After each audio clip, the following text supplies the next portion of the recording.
Sakura, sakura, izama iagare, toa ni samba meku, hikari o abite, saraba tomoyo mata, kono basho de ao, sakura mai chiru michi no uede. Oke, selamat malam sahabat-sahabat Karpidol dimanapun kalian berada.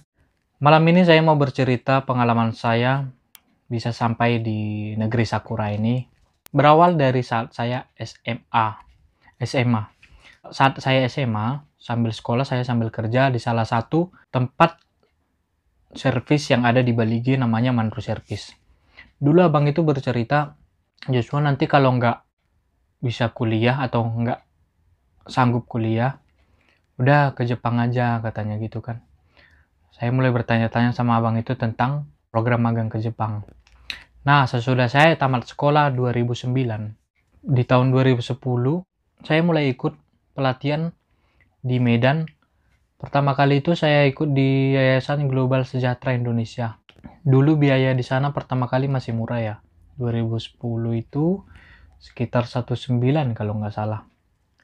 Persyaratannya yang dibilang tinggi badan harus 160 minimal, berat badan minimal 50, terus tamatan minimal SMA sederajat. Tidak cacat fisik, tidak bertindik, tidak bertato. Dan menurut saya pada saat itu saya memenuhi syarat. Mulailah saya ikut pelatihan 2010. 2010 pertengahan, itulah pertama kalinya saya ikut seleksi magang ke Jepang. Pada saat itu hari pertama masih kesemaptaan. Dan saya gagal di kesemaptaan. Gagalnya gak cuman gara-gara masalah sepele. Banyak jerawat di badan. Gara-gara masalah sepele itu. Tapi karena saya masih kepengen yang namanya cita-cita harus dikejar kan gitu kan. 2010 akhir saya ikut lagi seleksi di Medan lagi. Dan waktu itu saya gagal lagi dengan hal yang sama. Gara-gara jerawat. Karena merasa putus asa, kayaknya gimana sih? Masa gara-gara jerawat cita-cita terhambat gitu kan. Mulailah depresi, stres, gimana sih? Dan untuk menghilangkan kegilaan itu, tahun 2011 awal saya merantau ke Batam. 2011 bulan 3 saya mulai bekerja di salah satu perusahaan yang ada di Batam sampai bulan 9. 6 bulan lah kontrak. Gara-gara masih kepengen ke Jepang, saya pulang lagi ke Medan. Nah, 2011 akhir saya ikut lagi seleksi magang ke Jepang untuk ketiga kalinya. Karena mungkin pada saat itu mereka mengira, karena udah kenal kan, kayaknya ini anak punya semangat gitu kan. Ya udah, hari pertama saya diloloskan. Hari pertama saya diloloskan kesemaptaan. Hari kedua tes matematika saya lolos juga. Hari ketiga tes bahasa kalau nggak salah. Tes bahasa lolos juga. Dan pas wawancara, nah di sini kenanya. Karena saya tamatan SMA, pada saat itu dibutuhkan sertifikat teknik untuk tamatan SMA. Karena sertifikat saya sertifikat abal-abal, maka saya gagal di wawancara tahun 2011 akhir. Nah, tahun 2012 awal saya mulai ikut pelatihan teknik di LPK Immanuel ya, yang ada di Medan. Nah, terus setelah saya dapat sertifikat itu, ternyata tahun 2012 nggak ada seleksi dari Medan. Mungkin kena blacklist atau gimana waktu itu. Tahun 2013 awal, saya langsung ikut lagi seleksi untuk keempat kalinya di Medan. Ternyata saya gagal lagi di kesemaptaan gara-gara jerawat. Dan lagi. Terus sesudah gagal keempat kali itu, saya merasa kayaknya gak ada harapan lagi buat saya gitu kan. Akhirnya saya putuskan 2013 itu saya merantau lagi ke Batam untuk kedua kalinya. Dan saya mulai bekerja lagi di Batam bulan berapa ya? Kalau nggak salah bulan 9 2013 sampai 2014. Karena pikiran saya masih pengen ke Jepang nih. Tahun 2014 bulan 9 saya pulang lagi dari Batam ke Medan untuk ikut seleksi lagi. Dan pada saat itu saya ikut di akhir 2014 untuk kelima kalinya. Waktu itu ada sekitar 400 peserta kalau nggak salah dari Medan. Waktu hari pertama waktu masih pengarahan itu kan ditanya tuh, siapa yang udah pernah gagal satu kali? Banyak yang tunjuk tangan toh. Siapa yang udah dua kali gagal? Ada lagi yang tunjuk tangan. 3 kali gagal, 4 kali gagal. Dan waktu ditanya siapa yang udah 5 kali gagal, yang tunjuk tangan itu saya sendiri. Antara malu sama bangga. Waktu itu saya rasa nggak ada yang mustahil selama kita mau berusaha toh. Akhirnya saya lulus di kesemaptaan, lulus di matematika, namun saya gagal di fisik. Pas push up saya cuma bisa 30 kali. Padahal minimal kan 35 kali. Nah, disuruh ulangi 10 kali lagi. Tapi cuma dapat 5 kali. Akhirnya saya gagal lagi di push up atau di tes fisik. Itu yang kelima kali. Dari 2010 sampai 2014. Saya gagal terus. Terus sensei saya waktu itu di Medan ngarahin, coba aja seleknas dari Jakarta. Siapa tahu rezekimu di sana gitu kan. Nah, pas pada saat itu ada seleknas bulan 2 di Jakarta. Langsung diadakan di Ceves, Bekasi. Waktu itu ada sekitar 1400-an gitu kalau nggak salah peserta. Nah, itulah keenam kalinya saya ikut seleksi magang ke Jepang tahun 2015 bulan 2. Waktu itu yang tes masih ada Pak Agus kalau nggak salah. Iya Pak Agus. Waktu saya maju nih, Pak Agus yang ngetes saya. Kamu dari Medan kan? Kata bapak itu. Iya Pak. Kamu nggak bisa ini. Loh kenapa Pak? Tolonglah Pak. Saya bilang gitu. Saya udah 5 kali gagal, ini saya ke-6 kalinya. Kamu nggak bisa. Kenapa Pak? Itu yang di pipimu estetika katanya gitu kan. Ini di pipi saya.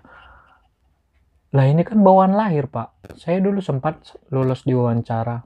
Saya sempat lolos sampai ke fisik. Tapi kenapa sekarang digagalkan di kesemaptan lagi? Saya bilang gitu. Pokoknya kamu nggak bisa katanya.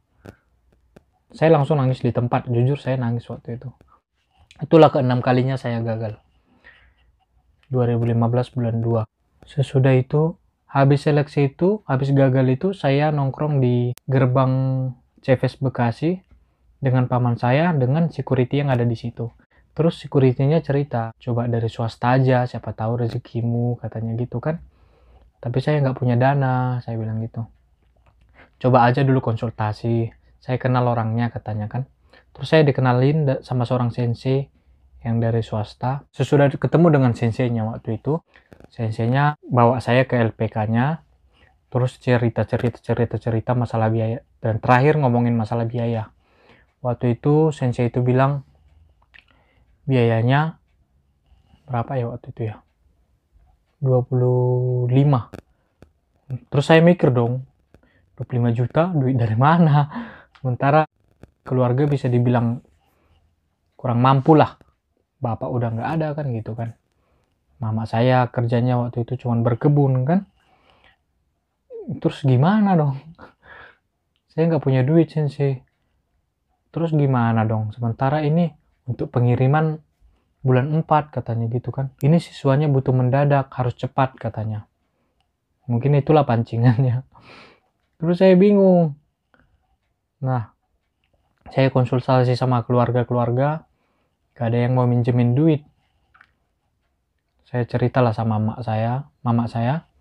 Mama juga waktu itu masih bingung kan, kemana harus minjam duit sebanyak itu kan gitu. Dan terakhir mama kepikiran gimana kalau kita gadekan rumah ini. Aduh, nanti kalau saya nggak berangkat gimana mak? Bayarnya itu gimana? Saya bilang gitu kan. Udahlah kalau rezeki pasti berangkat katanya kan. Waktu itu memang modal nekat lah, semuanya modal nekat. Tapi yang namanya menggadaikan itu untuk pencairan dananya kan butuh waktu. Nah, sementara senseinya mendesak harus cepat. Soalnya butuhnya cepat gitu kan. Saya mulai cari-cari lagi sama keluarga. Minta tolonglah saya pinjam sebelum dana dari bank ini cair. Dari semua keluarga, cuma satu orang yang waktu itu peduli. Dia bantu setengahnya dulu, katanya gitu kan. Waktu itu dia bantu 10 juta. Dia bantu 10 juta, terus saya jumpai sensei itu. Saya bilang, sensei saya bisa setengah dulu, ya udah nggak apa-apa katanya. Nah, gitu dana dari bank cair, saya lunasin tuh ke senseinya. Dan waktu itu ternyata LPK-nya baru buka juga, jadi saya masih deg-degan juga kan, ini gimana, betul nggak sih? Dan kami siswa pertama pada saat itu. Makin deg-degan dong. Waktu itu betul-betul jantungan, gimana ini berangkat gak ya gitu kan.